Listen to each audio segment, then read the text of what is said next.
Okay, thanks, Emmanuel. That was great. So our speaker today is Kerry Feilmeier. She is the Executive Director of Heartland Humane Society. Kerry has led Heartland Humane Society since 2011, back when the shelter served just 200 pets a year. Under her leadership, HHS has grown into a vibrant community resource impacting more than 1,000 pets annually through adoption, outreach, and education programs. A rural Yankton native and proud USD alum, Newharth scholar included, Kerry blends her roots in journalism and nonprofit work with a deep passion for animals. Before taking the reins at HHS, she worked in print and radio journalism and transitioned into nonprofit leadership in 2007. When she's not navigating donor campaigns or media interviews, Kerry is juggling life as a fourth-generation farmer. Man, you are busy. She and her husband, Brian, raise livestock on their family farm near Utica, South Dakota, because who doesn't want to start their morning bottle-feeding calves and end the day snuggling kittens? Somehow, she balances both worlds with grace and a good dose of humor. Kerry's strengths lie in fundraising, marketing, and public relations. Skills she uses daily to make sure the voices of animals are heard, funded, and loved. Please welcome Kerry.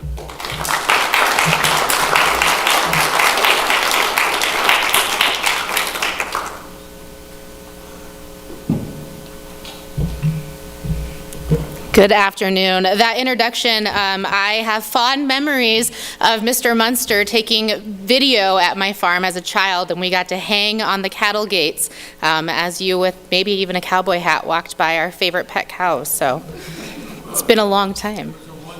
Yes.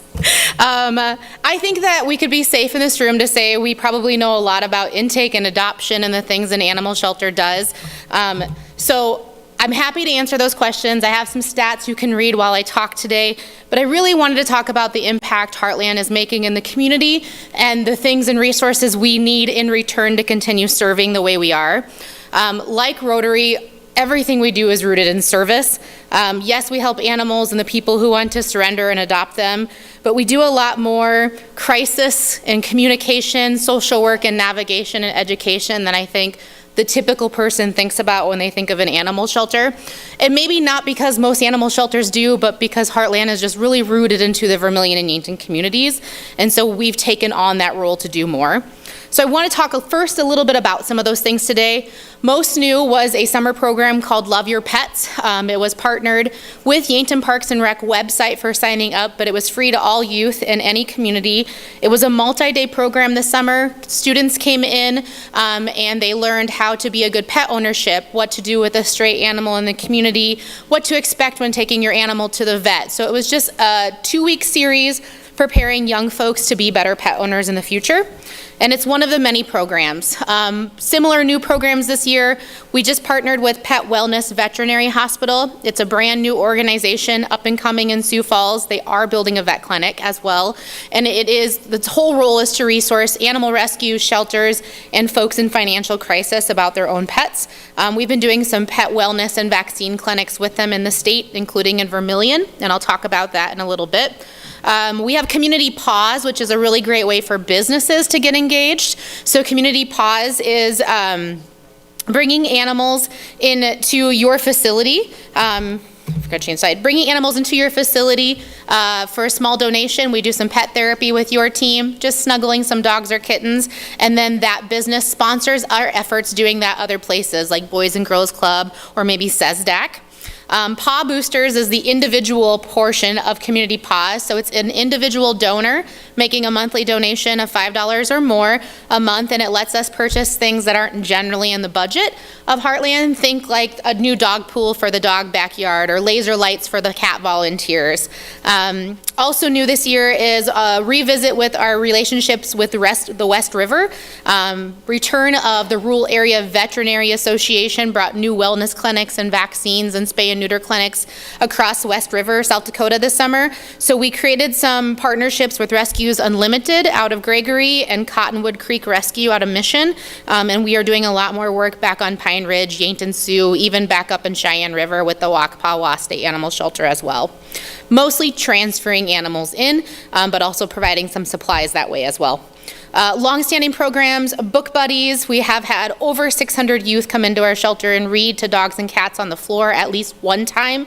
It is a multi-weekly experience when you sign up. Usually sign up for 6 to 8 weeks, depending on the season. We hand out at least 600 pounds of cat food and dog food monthly to anyone who stops on our door and asks for that service.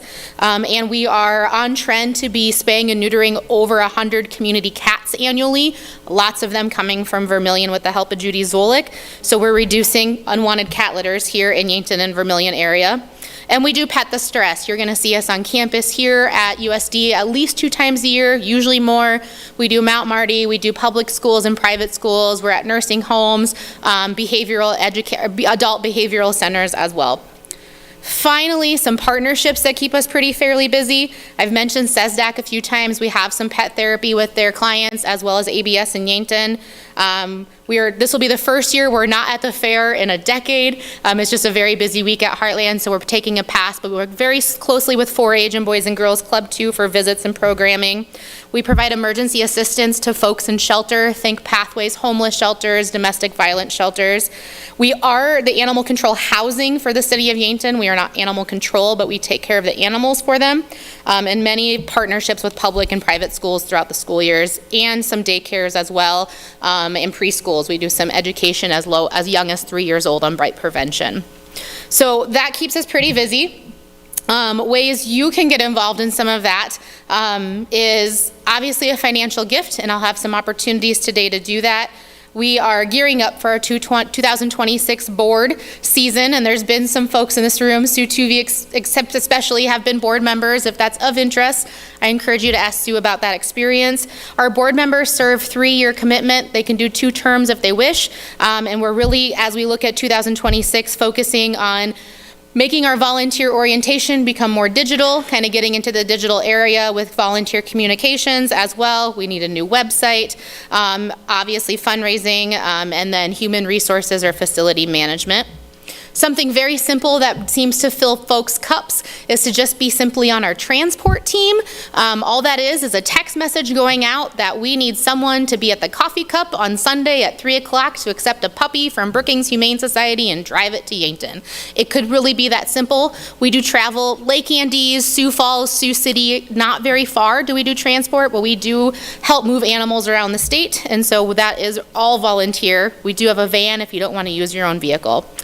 Office and IT work, if you want to come in. Karen Card, who's visiting today, is a good example of just helping with some paper and office work during the volunteer weeks. Super easy stuff. We're always looking for help with maintenance or landscaping, so that could be tightening a door handle, changing a light bulb, pulling some weeds. That, again, is just an email and text communication thread. When you can help, you say you can help and show up. And then the obvious is the fostering and volunteering. If you've got 2 hours a month to spare, that is more help than you can imagine. Just coming over to the shelter, getting on the floor with the cats, or walking or sitting in the yard with the dogs, or bringing them to your home. I wanted, though, to talk a little bit about economics. What I do so much is geeking out on data and making sure that Heartland is prepared for the future. So I wanted to give some of that data today to you guys and talk about how many of the room probably know, but how that affects Heartland and your community. When we look at pet ownership, it is 66% of U.S. households in America.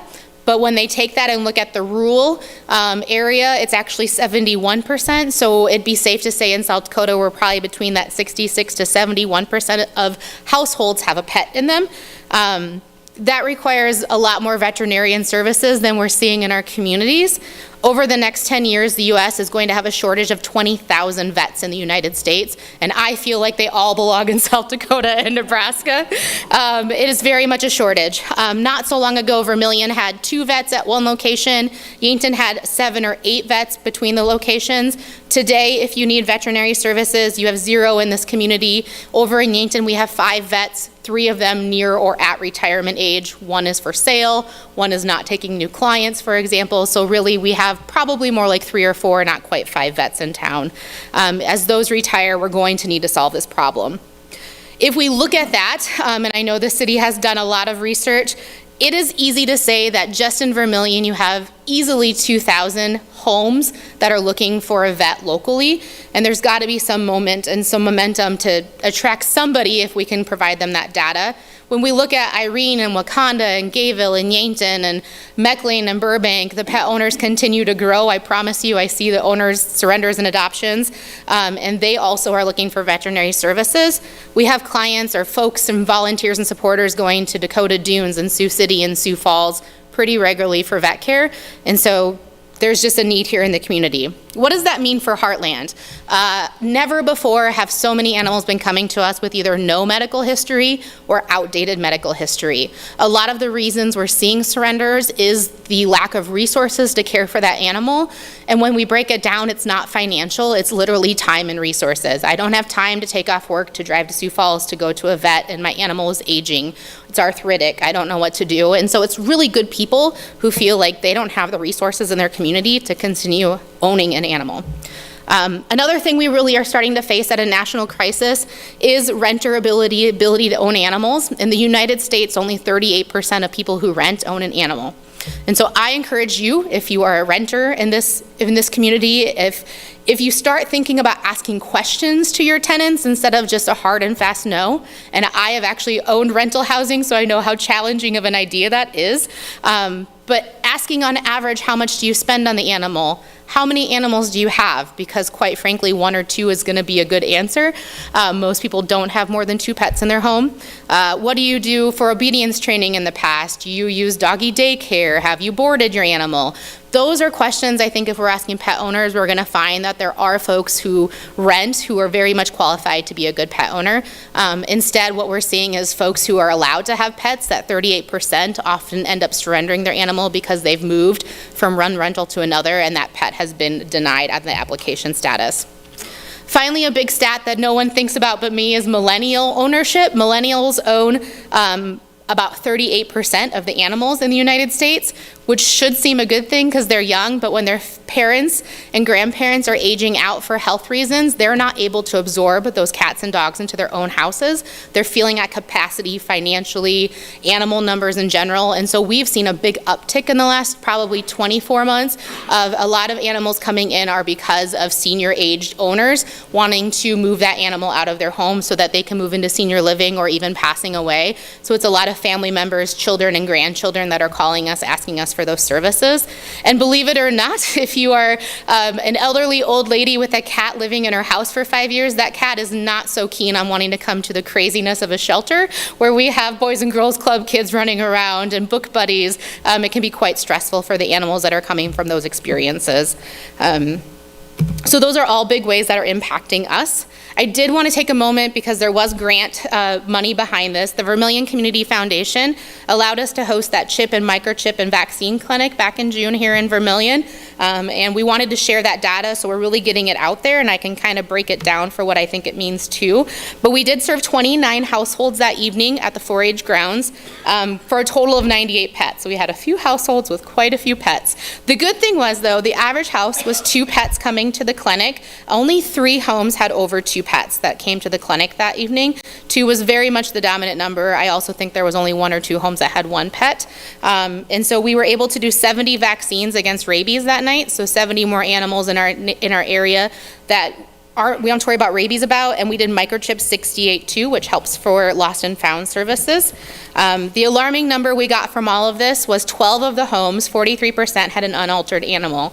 And then when we broke that down, 75% of those unaltered animals were females. Mostly female dogs, some female cats, and in all those cases, they were with an animal in the home that also had an unneutered animal. And so what does that mean for this community and for Heartland? Those are all litters of cats and dogs going to hit our doorstep sooner or later. I mean, we just can't break biology. It's going to happen. And so we look at that data and go, what do we need to do to prevent that? And we're hoping that we can work with the Pet Wellness Center once the veterinary clinic is up and going to try to offer some spay and neuter services to these pet owners. We have their contact information. This is actually a picture from USD last year of one of our Pet the Stresses. So what can you do? You can definitely volunteer, offer to help on days like this at USD so we can bring less staff members over. I invite you to get a hold of me or my staff to tour the shelter. I think that Heartland is a diamond in the rough for animal welfare in the region. We're just doing so many amazing things, and I love for my team to get to share that with just the general public. We do have some events coming up. The Tuvies have a very fancy cat on a calendar for 2026, so Sue will be selling those, I'm sure, at Rotary here in the near future.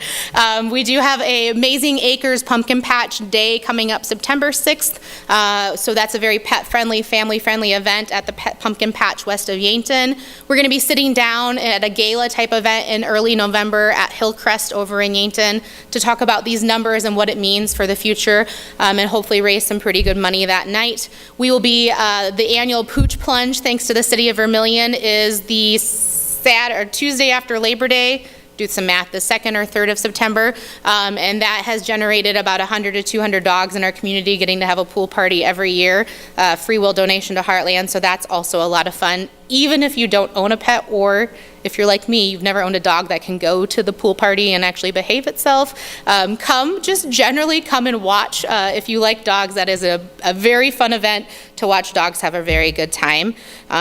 And we'll be back in the community at USD here in a few weeks, recruiting new volunteers, talking with students. We actually very much hurt in the summer. All of our USD and Mount Marty students go home or get out of town, and we lose about 50 volunteers every May, and we inch through the summer trying to get back to September to get those students up and rolling again. They are really the meat and potatoes of our dog walking team, and so we're really happy for those relationships as well. I did bring some sponsor forms, and I'll leave it with Mike and Rotary. If there's any money in the budget, if supporting Heartland is something the club would like to do, I like to see that at the sponsorship level of our big event, because then the folks who you want to see the club giving that gift are seeing that evening in the room and as we promote tickets and stuff. So it's a way for Rotary to be seen and heard as a supporter of animal welfare as well. And I did leave some time. I will definitely answer any questions you guys have about the Humane Society. I've got some business cards if you need to take it with you too. Yeah. Question. So you had mentioned transporting, give the example of an animal. Yeah. What makes it why? Yep. Good question. And there's a few things. So I'll kind of share probably 3 reasons that's happening. One, we do a lot of moving around of animals through our dog training programs. We started a dog training program at Yankton Federal Prison Camp back in 2017. It is inmates training dogs on basic behavior. The inmates go through an educational program, and then they get an animal. They work as teams of men, so it's not one-on-one. We now have those facilities in Springfield at the state prison and in Yankton at the state prison, and so we often have a volunteer team that just goes Springfield to Yankton, bringing dogs back and forth for adoption appointments or medical appointments. We partner very closely, number 2, with Brookings and Sioux City Humane Society. All 3 of those entities are no-kill shelters. So what does that mean? Occasionally a dog or a cat falls through the cracks at a shelter. Nothing is wrong with that animal, behaviorally sound, play groups if they're dogs, super social if they're cats, but we've had this animal now for 60, 70, 80 days, and no one is saying, can I adopt that dog or cat? We share each other's resources. Hey, can I give you cat A? Do you have a cat B in the same situation? Hoping that just a new shelter, a new public looking at it gets that animal adopted faster. Another example of that is puppies. So if we are on like week 3 of a litter of puppies, Sioux City will take whatever's left. Hopefully they get out of the Sioux City shelter in a day or 2, and so we'll just drive them down to Sioux City. 3 is that partnership with the West River reservations, and so actually just a good example is the RAVs, the Rural Veterinarian Association, will be up in, I think, Cheyenne River again next week, which is west of Pierre.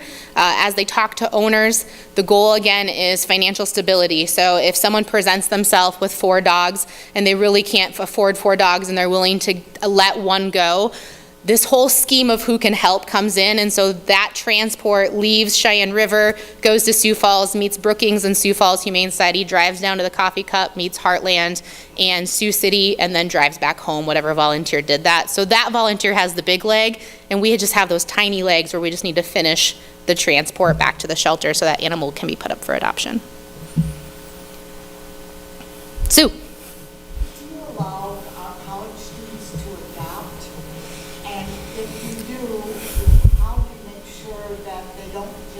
abandon the pet when they leave in the summer or they graduate? Jeanette Kaditz has been leading our adoption team since inception, so really 2001, if you want to look at it from grassroots campaigns. So can a college student adopt? Yeah, but it's not really that simple. The university is always an ebbing flowing on their rules for animals on housing. We try to stay up to date on that. They've made it pretty hard to have a cat or dog and live on a campus housing. That's a good thing. And so we kind of know those rules. Every fall we get updated. And so if someone can't walk in and say, we just first make sure if they live on housing, like you've got to, I think you have to go through the psychology department now and everything. I don't encourage cats to live in dorms. I think it's a terrible idea, but a couple happens. But I think now the university, you have to own that pet before coming to USD. In the recent year, I think that was the most recent change, so that's probably a win. Again, we don't necessarily call landlords, but we make them kind of have proof. Can I see a text thread or an email thread that you've talked to your landlord about owning this animal with college students? We also Jeanette does a really good job of, we call it foster to adopt, and anyone can do it. You all could come to the shelter tomorrow and say, I think I want a cat or a dog, and with a simple signature, you can take that animal home on a trial run. College students especially, we really encourage that trial run. Like, hey, why don't you take that dog Friday, Saturday, and Sunday night and tell me how much fun it was to own a dog and go to Kerry's and figure that all out on the weekend. And it would be amazing how many come back and they volunteer, right? So like, oh yeah, that was way more, my roommates were pretty mad at me. That's usually what we hear. Like, my roommates were pretty mad at me that the dog was barking at 2 a.m. because I forgot to let it out when I went to bed. So we do a lot of trial and erroring as well. We also open that relationship. So anytime, any human who adopts from Heartland, we will take that animal back. Even when we don't know what we're going to do, which during the summer with cats is a real thing, if you call today and say, I adopted this animal from you a year ago, 10 years ago, 6 months ago, and these are the reasons why I can't have it, we say, come on over, when are you coming? We will figure that out. And we do that not just for college students, but I don't want anyone to adopt an animal and feel like dumping it is a better alternative than bringing it back to shelter. So those are some ways where at least we're giving them opportunities to solve their problems in the future. So on that line, is there any kind of financial accountability that you look at? I've owned pets my whole life. They're expensive. Jeanette's pretty good about bringing, again, like, we don't make it mandatory, but Jeanette's pretty good about bringing parents in on the conversation, especially if they're living in the dorms, renting something that's not a family housing renting situation. So we want to talk to mom and dad on the phone. Like, Not just college students, anybody. Yeah, so we have those conversations, right, about yes, and we have that breakdown in our shelter. When you're doing an adoption, you kind of see the cost of it.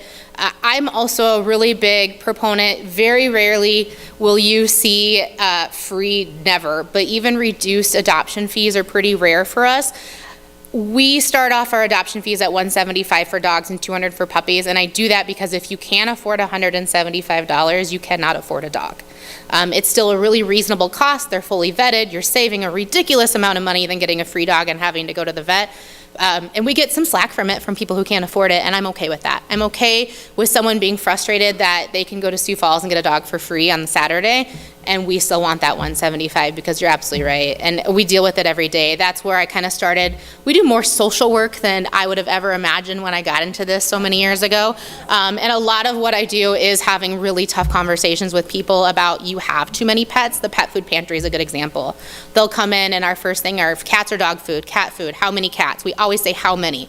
And when they say 4 or 6 or 7, you get a turn from anyone on my staff that's like, do you want to talk about that? Like, do you want to talk about why you have 7 cats? Because there's maybe better alternatives than asking for free food. So yeah, those are tough conversations always. And it's getting harder. It's $1,500 just to feed and do 1 vaccine for a dog in the US on average right now. It's $1,500 a year just to own a healthy dog. Yeah.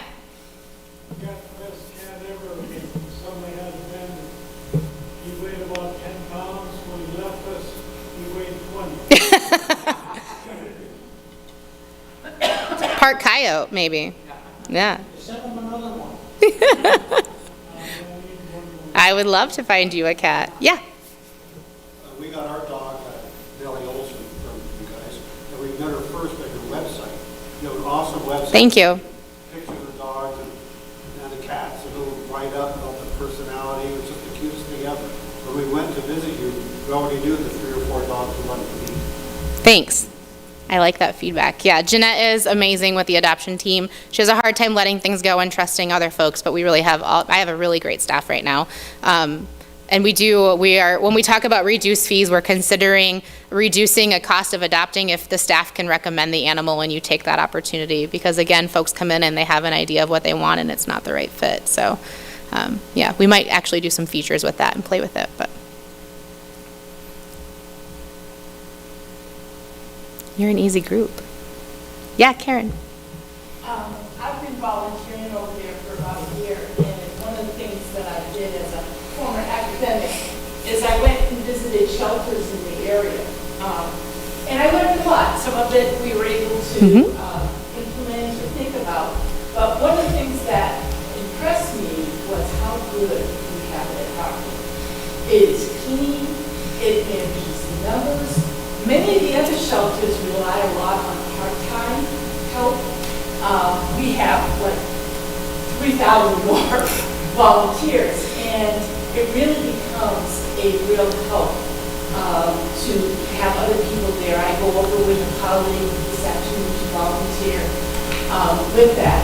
But the way to do that in the healthy shelter is anything you can do to spread the word, fundraising. And fostering is a really cool thing. Even Mike's into it. Thank you. And I'll add to that, my brain hit too. Super easy ways too. You guys are all, I've been a Rotarian too. I know how much your hands are into other organizations in town.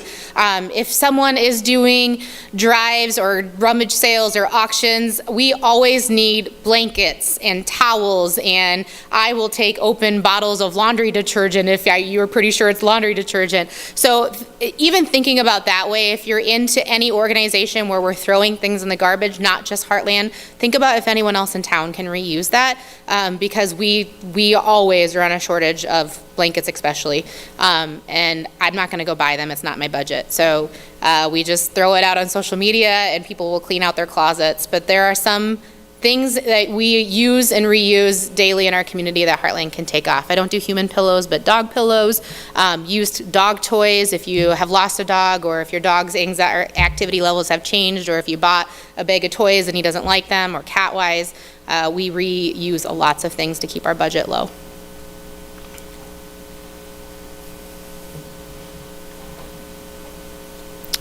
Perfect. Thank you. How to do that?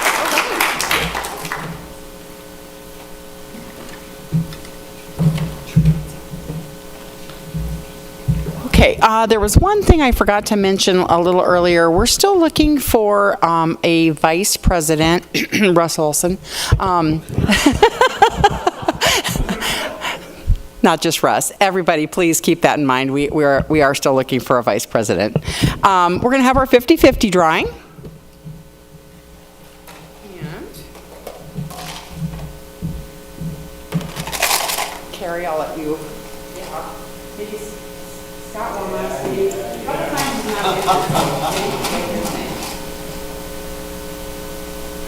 Says that? Oh.